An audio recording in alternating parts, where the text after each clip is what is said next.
All right, it's gonna hurt, but we are going to torture test the Samsung Galaxy S3. It'll go through our standard battery of tests, cold, heat, dropping, and a water test, plus a wild card that you'll see in a little while. Let's get going.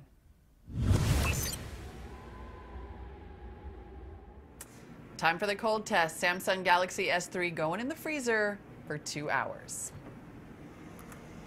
See you later, little buddy. Good luck. Fingers crossed.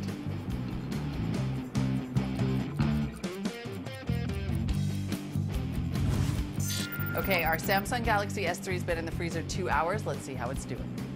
Ooh, it is condensing up on the screen already. Let's take its temperature. 24 degrees. Try the back. 20 degrees. You can see condensation forming already. Ooh, it's actual ice. There's like ice buildup on there.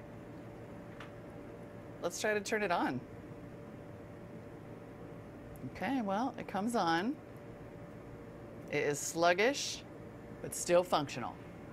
Nice.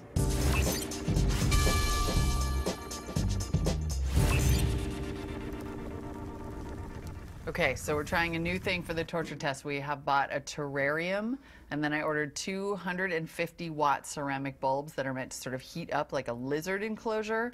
So I'm going to see if we can get the inside of the, like, pretty much hot box this thing, and then see if we can get it to, you know, 120, 140 degrees. No lizards or spiders in there, though.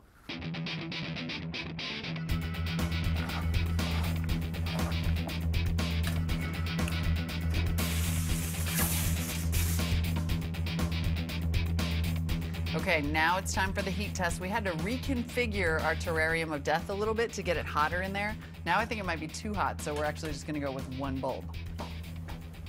On, still working fine after the cold. Let's put that there. Lid on. This for sealing. 1 hour.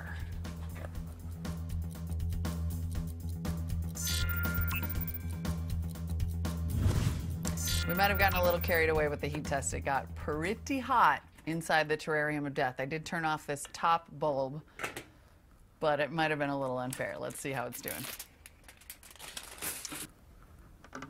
The phone. Okay, the first thing I want to know is whether I can even touch it with my bare hand. Ooh, that phone is hot. That phone is too hot to touch right now. It seems kind of cruel to try to turn it on, so I'm just gonna set it to the side, let it cool for about 10 minutes. Maybe it's okay.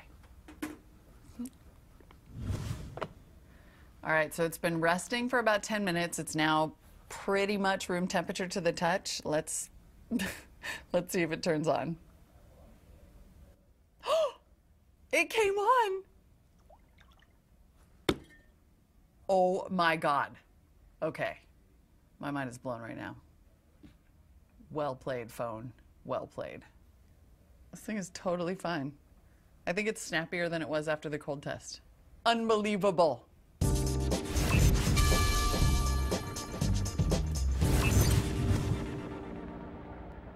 Okay, it's time for our drop test, and this camera is rolling 3 drops, all from standing. Here we go. 1, many pieces.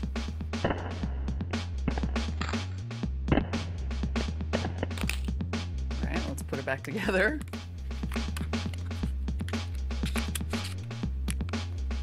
Okay, let's try to turn it back on.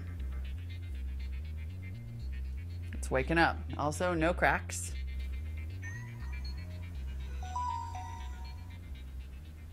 Then once it recovers, we'll do it again. So it survived drop 1. Time for drop 2. The cameras are rolling. 3, 2, 1. Drop.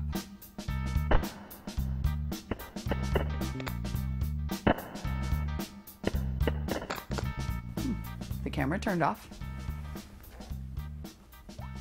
Back stayed on mostly. Okay, still no cracks. All right, so I'm gonna do standing height, but like a little more drama this time. Okay, this one could hurt. Time for the third drop. 3, 2, 1.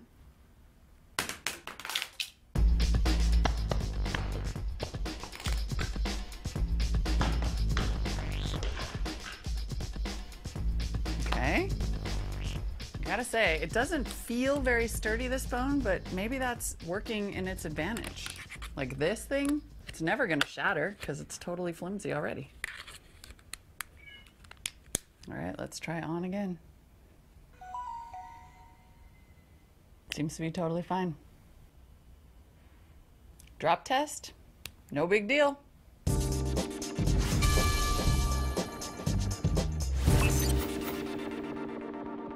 For today's wildcard test on the Samsung Galaxy S3, it's a bit of a key test. You all know this scenario. Your keys are maybe in your purse, and then you shove the phone in there. Or, more common for you guys, the keys are in your pocket, and then you shove your phone in there. So we thought we would just drag some keys along the screen and see if you actually need one of those overpriced screen protectors or not. Let's have a go. Don't look inside my purse. Okay, I'm gonna take my roughest key here. I feel like I can't even, I feel actually like I could do this all day. Seems to be having, oh, I see some little scratches. I can't tell if they're scratches or not. Let's take like the mail key, all the different ones. My King of Spain Memorial keychain. The phone came on, was like, knock it off. All right, so let's see, let's come in close.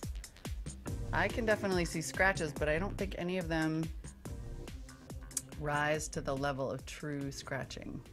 So maybe if you did it 100 times a day, you'd eventually start to scratch this guy, but no problem.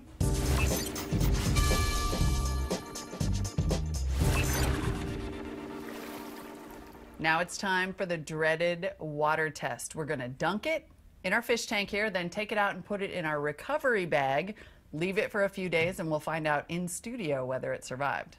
Here we go.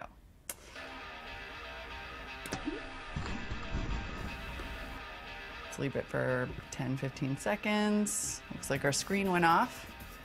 Here I have a bag filled with silica gel packets. You could also use rice or quinoa, something absorbent, to put the phone in for just a couple of days.